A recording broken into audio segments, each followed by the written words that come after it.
apa sih hambatan-hambatan yang pernah Mas Inung alami? Hambatannya pasti sama. Nggak punya uang. Bener? Iya benar. Kayak sekarang ya. Iya. Corona ngacak-ngacak. Penjualan bagaimana, Pak? Hancur.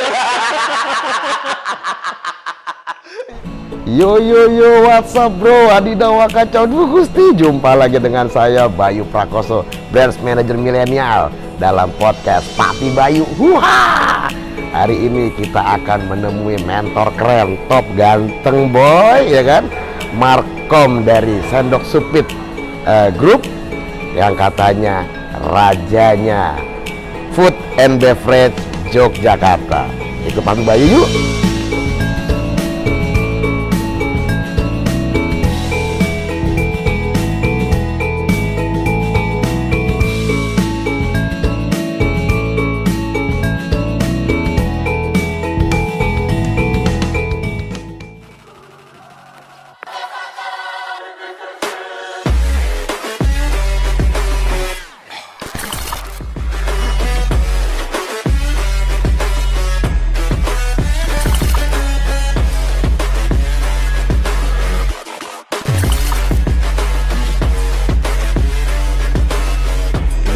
Yuk, Inung Wijaya.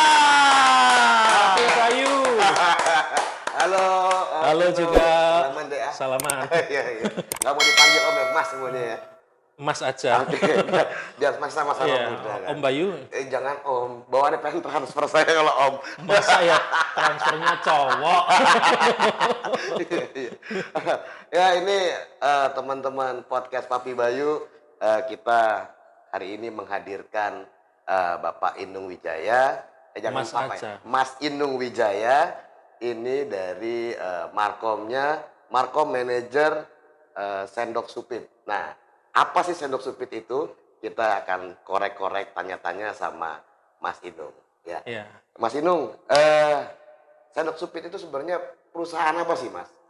Sendok Sumpit adalah sebuah perusahaan yang mengelola beberapa restoran dari brand-brand yang mungkin teman-teman juga sudah mengenal.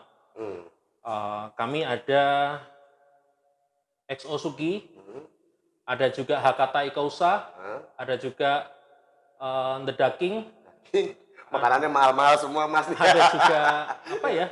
Saya lupa. Shore, kemudian Pat Bingsu, Sumo Sushi Bar, Balenyonya, dan beberapa lainnya. Gitu.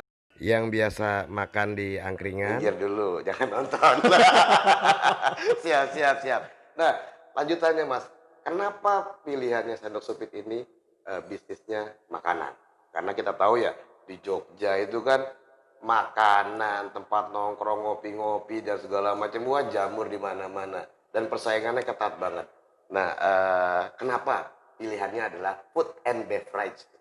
Kalau tentang kenapa, mungkin yang lebih cocok menjawab owner kami ya. Tapi paling tidak saya punya gambaran apa alasan owner kami terjun ke food and beverage gitu kan. Owner kami sebelumnya adalah seorang pengusaha properti.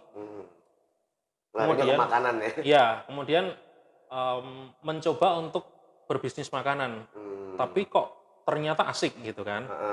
Asik, kebetulan juga beliau dan istrinya suka makan. Kemudian mencari tahu bagaimana caranya membuat bisnis restoran, tapi dengan cara yang cukup mudah. Ya memang budgetnya lebih tinggi, tapi caranya cukup mudah, gitu. Dengan cara franchise. Nah, kami mengambil franchise dari beberapa brand-brand yang sudah cukup dikenal. Biar nggak mulai dari nol ya, Ya mereknya sudah dikenal masyarakat, ya, mereknya sudah dikenal. Gas gitu ya.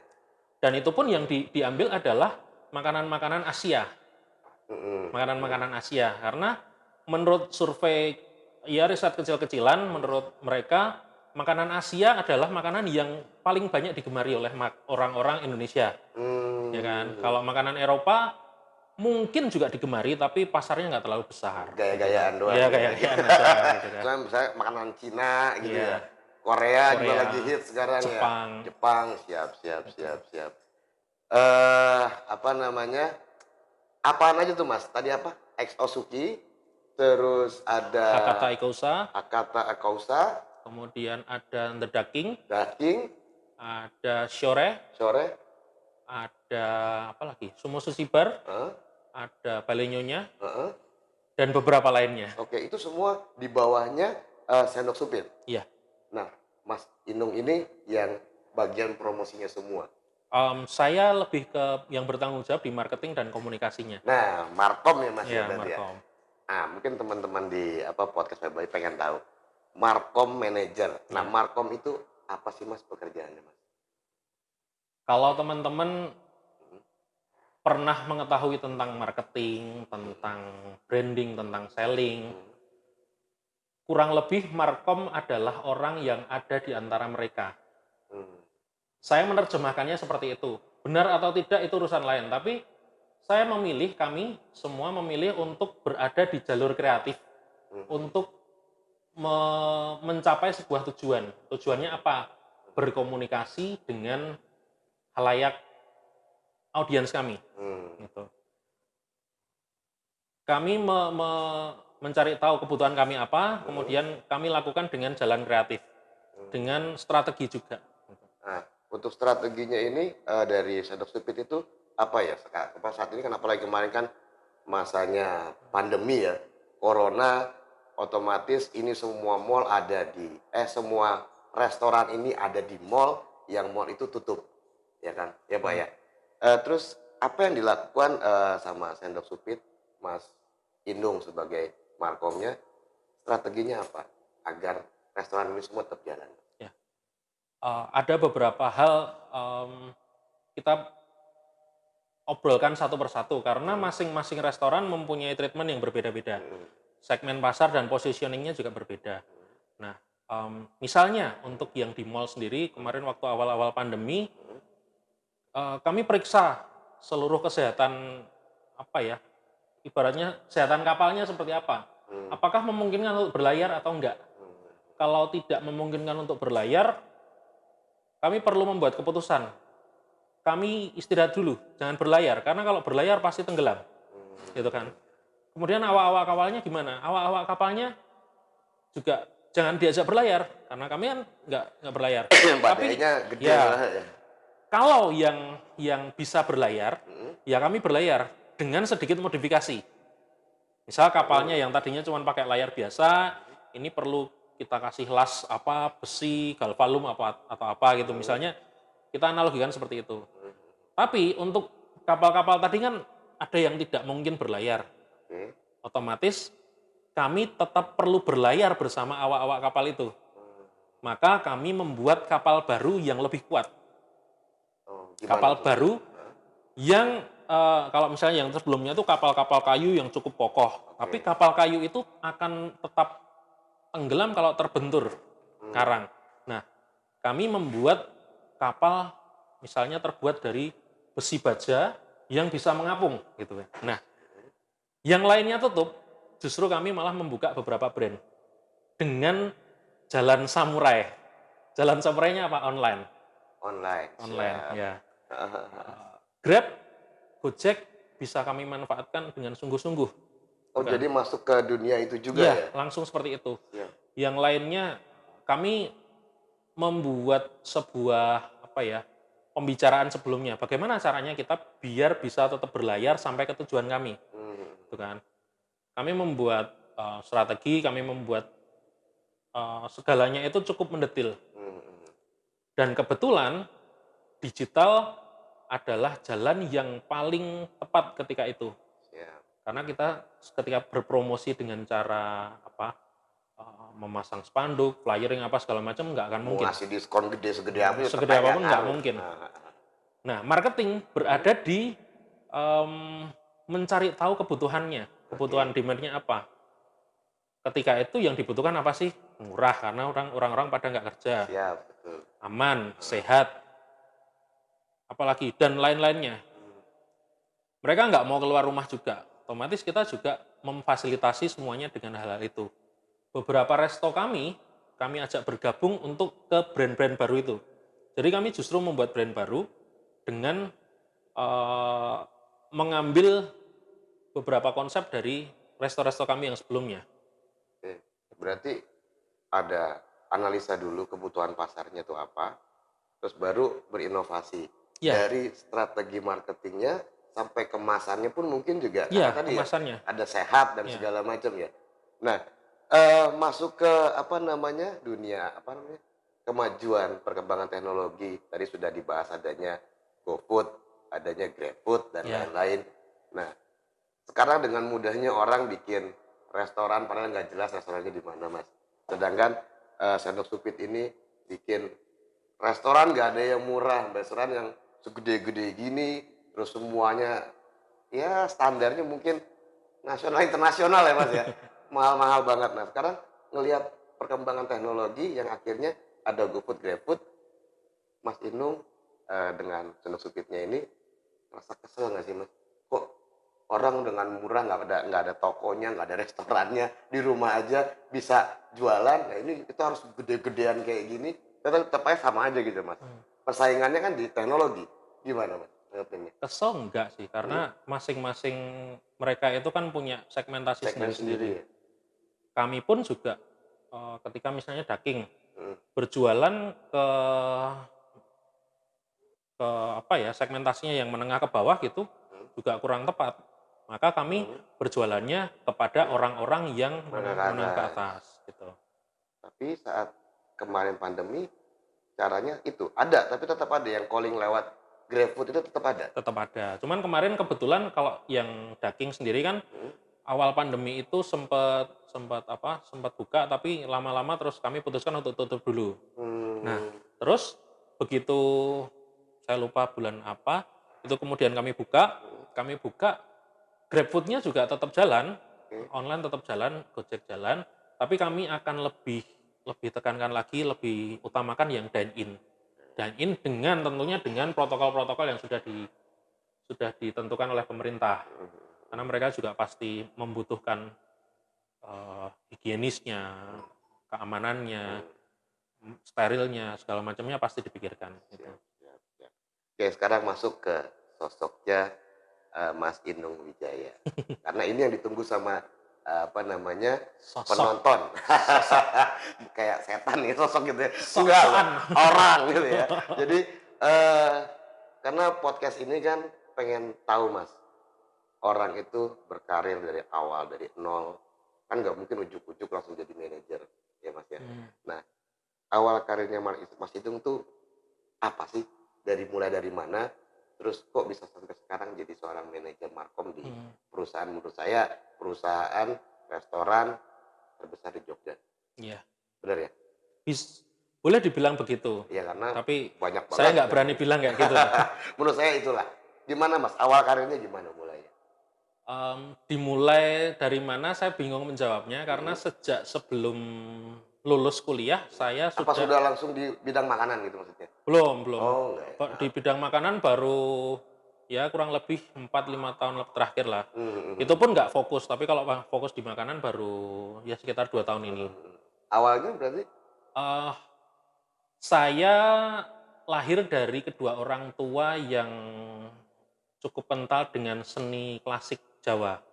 Jadi bapak sama ibu saya adalah seorang penari klasik Jogja. oh Kemudian dari kecil kan saya dibiasakan dengan dunia seni. Dengan dunia seni. Kemudian saya sempat menjadi apa? Penyanyi juga. waduh vokalis nyanyi. Vokalis saya sempat band-bandan. Oh sempat ngeband juga Sempat ya? band-bandan juga Oke dulu, siap sempat Pak. band-bandan. Kemudian saya sempat Lokal Mas? hah? Lokal Jogja atau Lokal udah aja, lokal aja. internasional? Lokal aja, tapi Hah? dulu sempet apa itu mengikuti kompetisi kompetisi Hmm. seleksi untuk nasional, tapi saya cuman sampai di final yang ini aja di regional Oh, Jogja. siap siap siap siap. Anak band ya? Hah? Anak Anak band dulu, band. Heeh. anak band. Kemudian pernah juga menjadi Hmm. IO yang mungkin saya banggakan, saya pernah menghandle Pawiwahan Ageng dulu. Sri Sultan pernah mantu dan saya Hmm. pernah ada terlibat di dalamnya. Oh pernikahan itu? Ya, Oke. pernah juga menjadi wartawan wartawan, pernah juga menjadi editor buku di penerbit Andi, dan pernah juga kerja remote untuk penerbit Gramedia. Pernah juga, Ini kemudian sama kayak Bu Sekar juga pernah di Gramedia. iya, tapi saya Nggak pernah ketemu belum ya? pernah ketemu karena kan saya kerjanya remote, jadi tidak di kantornya tapi jarak jauh. Kemudian pernah juga handle untuk beberapa apa ya istilahnya, agensi lah gitu. Agensi menghandle properti, menghandle hotel, untuk digital marketingnya juga. Nah, dari situ saya pindah-pindah IO apa segala macam sebagai agensi, cukup ditempa lah dengan pengalaman-pengalaman itu. Saya merasa capek banget kerja sebagai agensi itu kok 24 jam. Nggak pernah tidur ya pernah lah, tapi nggak lama gitu kan, capek banget. Terus apa kantoran lagi aja kali ya. Terus ditawarin sama teman, ada kebutuhan untuk mengisi markom di sini. Kemudian saya cobalah iseng-iseng berhadiah. Gitu. Akhirnya coba ngobrol-ngobrol cocok. Gitu. Maka saya ambil kesempatan itu. Langsung manajer? Iya, langsung. Karena sebelumnya kan saya juga sempat sebagai content manager juga pernah, sebagai project manager juga pernah. Cuman kan ada di agensi. Agensinya, agensi markom juga, agensi PR, agensi digital. Gitu. Oke, Mas Inung, apa hambatan terbesar yang pernah Mas Inung hadapin? Kalau sekarang melihat ya enak lah, udah manajer, udah pasti cukup lah gitu ya. Tapi sebelum jadi sosok manajer ini, pernah apa sih hambatan-hambatan yang pernah Mas Inung alami? Hambatannya pasti sama, nggak punya uang. Benar? Iya, benar. Kayak sekarang ya. Corona ngacak-ngacak. Penjualan bagaimana, Pak? Hancur. Iya, benar. Gak punya uang, Mas. Terus gimana, Mas? Ya kalau nggak punya uang kan kita masih punya. Mau nggak mau harus kerja Iya, mati-matian lah ya. di teori apa itu namanya otak itu kan kita punya otak neokortex untuk bisa berpikir kan. Jadi bukan otak kadal, bukan otak mamalia. Kita berpikir cari duit lah. Siap. Jual diri. Personal Selling branding. you. Ya, maksudnya personal branding. Bukan jual diri yang minum dulu. Ngopi.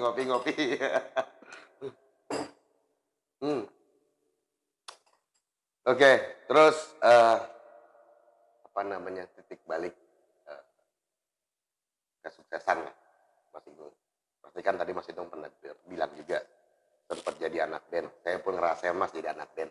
Kenapa? Saya pun merasain jadi anak band. Oh, anak band juga ya? Ya kan, hidup nggak jelas, ini segala macam. Terus kapan mulai memutuskan, wah saya harus, udah deh yang ginian, saya kerja bener deh. Dari sejak jadi anak band pun saya cukup senang dengan bekerja. Jadi anak band dulu pun saya juga sebagai anak band juga cari duit. Tetap dulu masih dagang handphone, dulu saya sempat menjadi seorang mapala yang expert. Mapala itu makelar pahitan lambe gitu loh.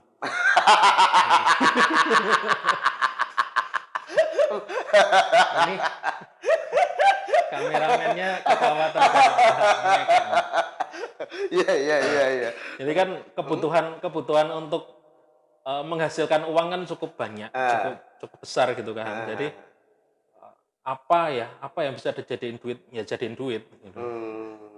Siap. Jadi kemampuan selling saya itu mungkin ditempa dari hambatan tadi, nggak punya duit, terus akhirnya mau nggak mau lah ya, karena udah kepentok, kalau udah nggak punya duit ya wes.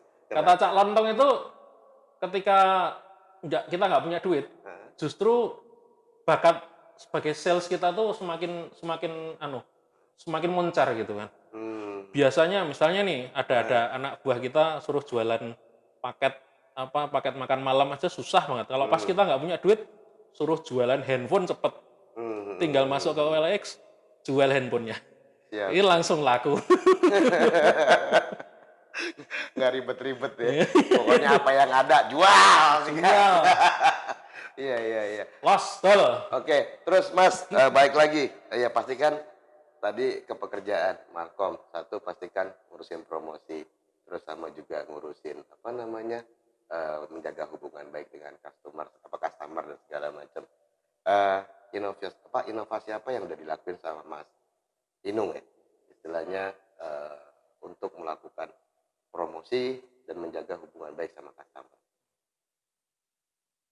Sejak saya masuk, ada beberapa hal yang mungkin saya merasa cukup cukup unggul di bidang ini, gitu kan. Di bidang digital. Promosi maupun branding di bidang digital saya lakukan beberapa kali. Misalnya selling juga saya lakukan, lebih sering saya lakukan di digital. Misalnya ini kita sekarang sudah ada Facebook sama Instagram, dan kita sudah bisa beriklan di sana, dan fasilitas iklannya pun kita bisa melakukan secara detail, tertarget banget. Iya, Tertarget banget. Misalnya usia. nggak cuma usia, misalnya kita mau menargetkan ke orang-orang misalnya yang jualan hijab nih, kita cuma menargetkan ke orang-orang yang beragama Islam, maka kita menargetkan orang-orang yang beragama Islam. Atau kita mau jualan ini casing, soft case, Xiaomi, otomatis kita menargetkan ke orang-orang pemilik HP Xiaomi. Itu bisa sangat tertarget.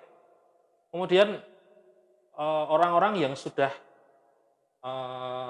sudah pernah membeli produk kita, atau bukan gitu deh. Misalnya kita ngumpulin nomor nih, kita ada nomor konsumen kita. Terus gimana ya caranya kita menargetkan orang-orang yang behaviornya sama seperti dengan nomor-nomor tersebut? Oke. Kita minta tolong aja ke Facebook. Facebook. Minta tolong dong cariin orang-orang yang behaviornya kayak orang-orang ini untuk kami targeting iklan. Oke. Maka Facebook akan mencarikan orang-orang yang behaviornya sama persis dengan itu. Tertarget ya. Ya, tertarget benar-benar. Pun dengan cara kita berkomunikasinya, ada penampilan visualnya seperti apa, tulisannya seperti apa, itu juga perlu disesuaikan dengan segmentasi pasarnya. Jadi apa namanya, media sosial ini alat yang strategi marketing dari Indosupit yang berperan penting sekarang ya. Sangat penting. Digital berarti semua. Iya, digital. Maksudnya. Kalau untuk masalah above the line kayak mungkin di koran gitu, apa namanya kayak billboard gitu masih berjalan juga. Billboard saya hampir tidak pernah melakukan hal itu. Karena kan Jogja kota billboard kan. Iya. Semua di mana-mana Ya, billboard. pertimbangan kami selain mahal, Oke. efektivitasnya belum bisa kami ukur. Kalau dengan digital, misal billboard yang tadinya misalnya berapa ya, anggaplah 1.000 gitu ya. Billboard 1.000. Dengan digital, kita cuman memakai Rp300 atau Rp300. Rp300. Ya, Rp300 itu mungkin impact-nya bisa lebih atau bisa sama atau nggak tahu, karena kan kita di billboard kita nggak bisa lihat impact-nya seperti apa. Hanya orang lihat, tapi kita nggak tahu orang yang lihat berapa banyak. Apakah yang kita pasang itu cukup efektif untuk bisa mempromosikan. Oke. Impact yang dihasilkan itu dilihat dari apa, Mas? Ada ininya, ada datanya. Analitiknya ada. Oke, ngerti maksud saya. Hasil akhirnya itu apa keuntungan, profit, atau hanya sekedar branding aja, atau gimana? Tergantung tujuannya masing-masing. Kalau di Facebook, di Instagram itu kan ada objektifnya apa. Misalnya kita mau awareness, ada. Kita mau video view, ada. Kita mau konversi juga ada. Jadi jualan gitu ada. Kita mau apapun, beberapa hal itu ada. Jadi kita tergantung tujuannya apa. Karena setiap campaign itu biasanya kami targetkan untuk sesuai dengan objektifnya apa. Karena kan misalnya kita mau branding dengan promosi, itu sudah beda lagi. Branding, oke. Branding sama promosi. Sama jualan, itu beda lagi. Branding, promosi, jualan. Oke. Gimana Mas beda-bedainnya? Branding, promosi, jualan. Ya. Misalnya ya, kalau saya ngomong tentang kebetulan selama ini kan yang dikenal oleh teman-teman dekat saya, Inung adalah seorang yang cukup dekat dengan metafisika, gitu kan. Jadi personal Waduh. branding saya malah justru tidak Ada di setannya marketing, nggak Mas, di kameramen Mas ini nih? justru dekat dengan metafisika, Oke, gitu oke. kan. Jadi ketika saya bilang apapun, Heeh. ketika saya bergerak dimanapun, yang dikenal adalah Inung sebagai metafisika. Jadi satu hal itu aja yang Oke. dikenal satu. Pokoknya Inung sama dengan apa, gitu Oke. kan. Tapi kalau misalnya saya masih memperkenalkan diri, Inung, saya ngurusi restoran, Oke. saya juga ada laundry, Oke. saya juga apa misalnya bisa apa ya, saya bisa nyoteng misalnya. Mhm. Itu Branding, cuman promosi aja. baru promosi. Kan itu saya cuman memperkenalkan diri sebagai, "Oh, aku bisa iki loh. Aku bisa ini loh." Itu promosi aja. Mhm. Atau, "Ini loh, aku punya dagangan ini loh. Ini aku Oke. punya dagangan ini." Tapi kalau branding, Mhm. misalnya restoran, saya ngangkat satu produk aja, tek, Mhm. gitu kan. Misalnya Mhm. ini daging ya, Mhm. foto bebek, tek. Oh, ini Oke. pasti daging. Karena nggak ada yang nyamain bebek kayak gini di Jogja, gitu kan. Betul. Ini berarti, apa apa namanya, Brandingnya sudah kuat. image Iya, image-nya image-nya. image-nya orang-orang, "Oh, ini daging. Oke. Oh, ini Inung." Oh, saya paham. Misalnya Jadi kayak kalau misalnya kita sebut mie instan, pasti ya, jawabannya itu, ya, ya kan? ya, Misalnya air mineral, jawabannya pasti itu, jawabannya itu, gitu ya. ya. Pasta Tapi gigi, itu, ya, gitu ya. tapi Oke. ketika air mineral itu, Mhm. terus ngomongin tentang, "Ini loh, air mineral bisa diperoleh di sini. Air mineral ini ada varian rasa. Air Oke. mineral ini, harganya sekian. Air mineral ini ada kemasan sekian." Itu promosi, Oh, sudah masuk promosi. udah masuk promosi, menurut saya. Jadi mereka cuman, Mhm. brandingmu kan air mineral, Iya. tapi kalau air mineral yang harganya segini, Mhm. ya kamu kan memperkenalkan memperkenalkan di luar brandingmu, Oke, oke, ya oke, kan. oke. Jadi Terus apa aja tadi? 3, promosi, branding, branding, selling. selling. Nah, sellingnya? Nah kalau selling, ini sudah ada brandnya, sudah Mhm. ada promosinya, Mhm. ya harus ada transaksi. Baru penjualan. Ya, kalau selling kan penjualan, Oke. apapun penjualan. Oke, tadi, bedanya apa? Promosi, branding, sama selling, Selling, ya. Jadi itu tiga tiga hal yang beda, ya, tergantung tujuan kita mau kemana. ya. Tapi ending-endingnya tetap selling atau bisa terpisah-pisah? Bisa terpisah-pisah karena Mhm. meskipun semua tujuannya itu tetap tetap mendapatkan profit ya, Mhm. tapi tidak semata-mata ketika saya membranding sesuatu, Mhm. langsung pada saat itu juga harus Mhm. ada penjualan, enggak juga. Karena, Mmm. eee, ada juga jalan yang kita selling dulu. Mhm. Kita selling dulu, terus dengan experience yang bagus, Heeh. dengan rasa yang bagus, dengan kualitas yang bagus, maka orang-orang akan ngasih brand ke kita sendiri, gitu kan. Misalnya nih, Papi aduh, Papi Bayu, Papi Bayu, eee, Agak gimana gitu iya ya? itu rasanya.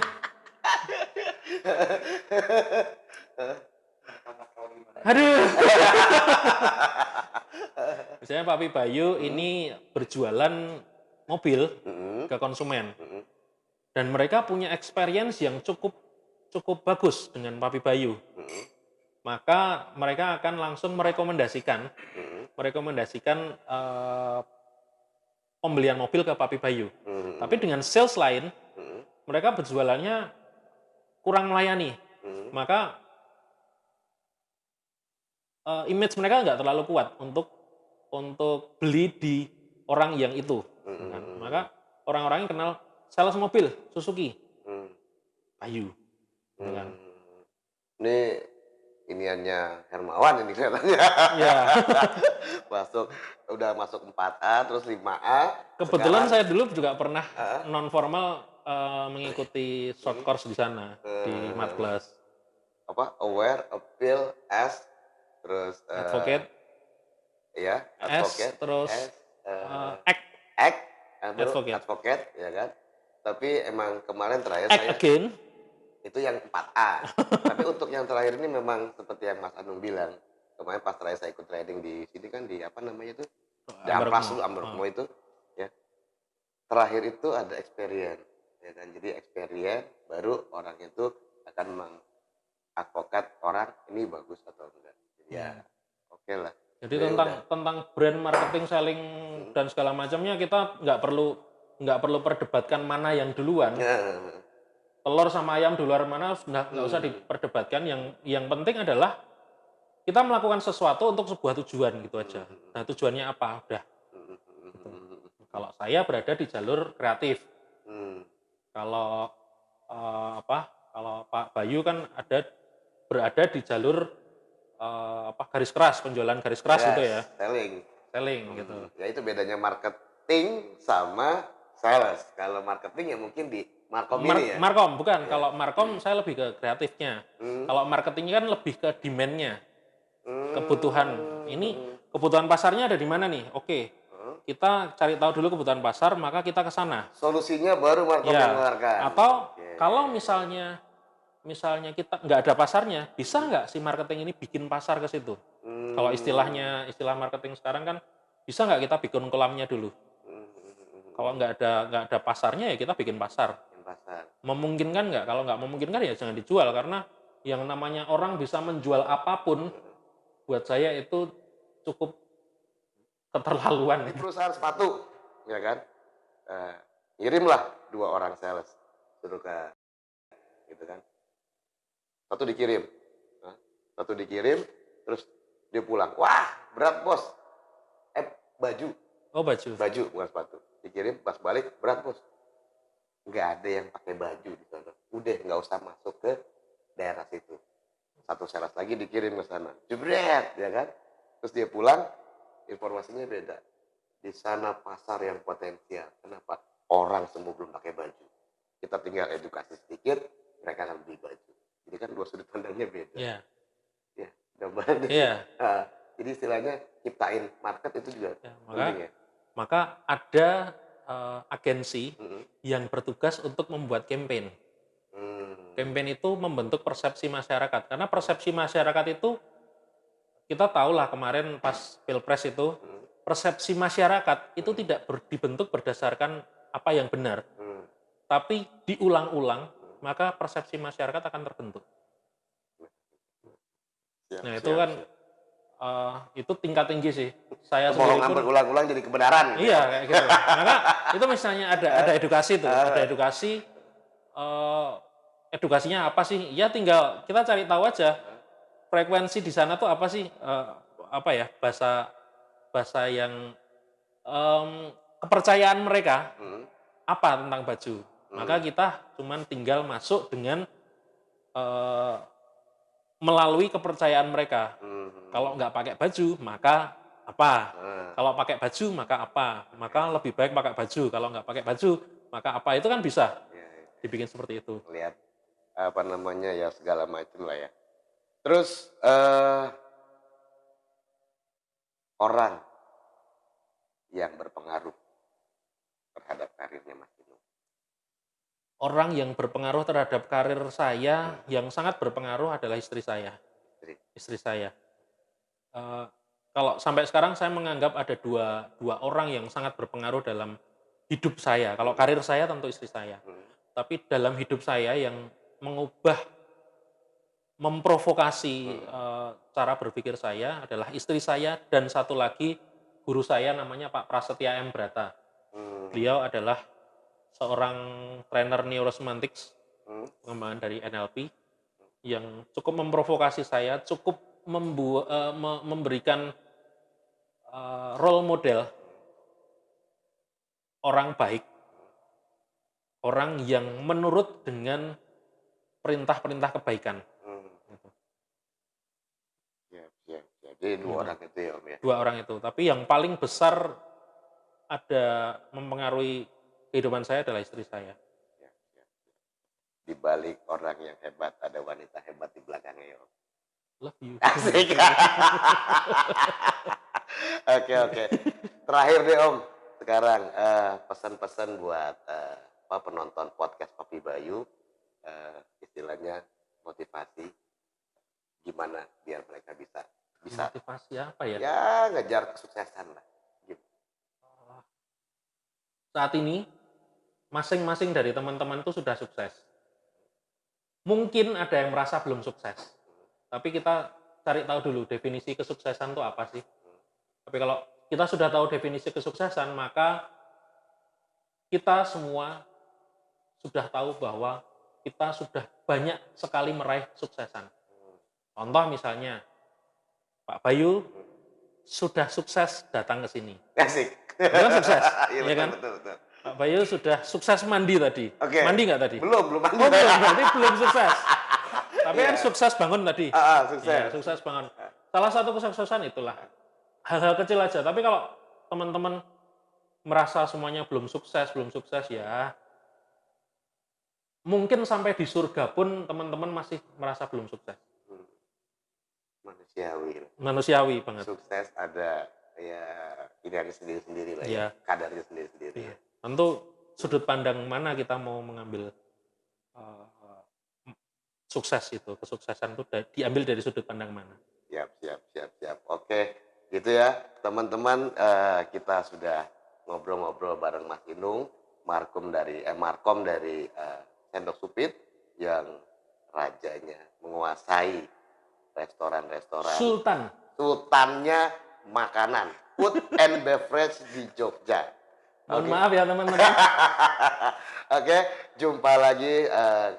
Sorry. Jumpa Kalau lagi gini enggak? teman-teman masih pengen dapat cerita-cerita kiat-kiat sukses dari tokoh-tokoh lainnya, mentor-mentor lainnya, jangan lupa subscribe dulu ya kan, like and share. Oke, jumpa lagi dengan saya Papi Bayu di podcast Papi Bayu. Salah. Adios, salam olahraga.